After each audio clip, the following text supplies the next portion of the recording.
حضرت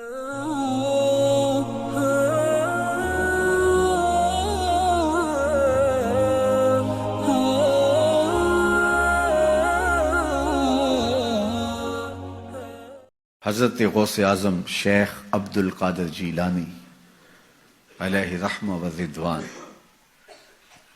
آپ سفر پہ جاتے ہیں تو ڈاکو پڑتے ہیں، سب کی تلاشی ہوتی ہے۔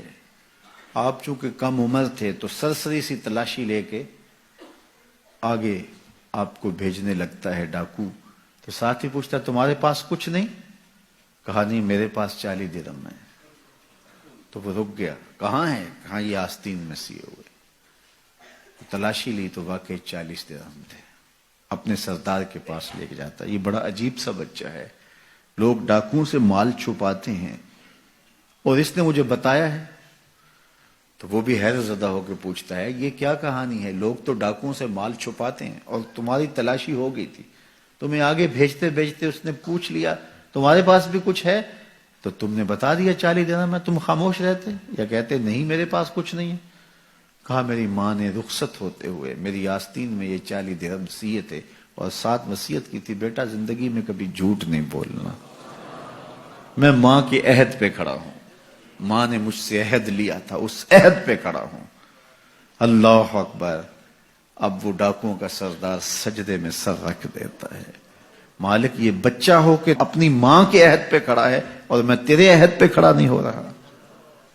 حضرت غوث اعظم کے ہاتھ پہ سب سے پہلے توبہ کرنے والے یہ ڈاکو لوگ تھے۔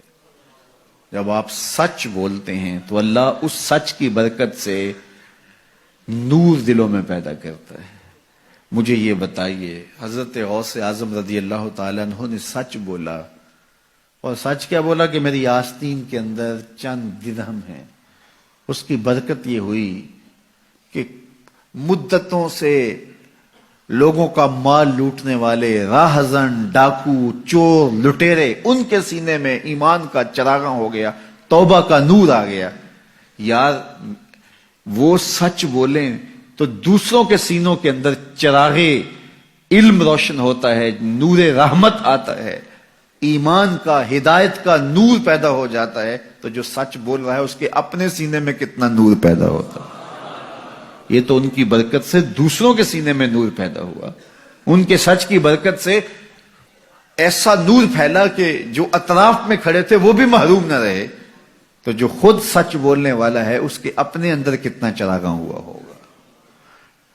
تو جب آپ سچ بولتے ہیں تو آپ کی بات دلوں میں اترتی ہے، آپ کی بات روحوں میں اثر کرتی ہے۔ آپ جانتے ہیں میرے اور آپ کے آقا و مولا لوگوں کو تبلیغ بعد میں کرنا شروع کی، صادق اور امین حضور کو پہلے لوگ کہتے تھے۔ جب لوگوں نے صادق اور امین کہہ دیا تو پھر آپ نے لوگوں سے بات کی، اور پھر جب کوہ صفا پہ چڑھ کے کہا اگر میں کہوں کہ پہاڑ کی دوسری جانب سے ایک لشکر آ رہا ہے جو تمہیں کچل دے گا تو مان لو گے؟ تو انہوں نے کیا کہا تھا؟ نظر نہ بھی آیا تو کہیں گے ہم اندھے ہیں تم سچے ہو۔ اتنا یقین ہے، اتنا یقین ہے۔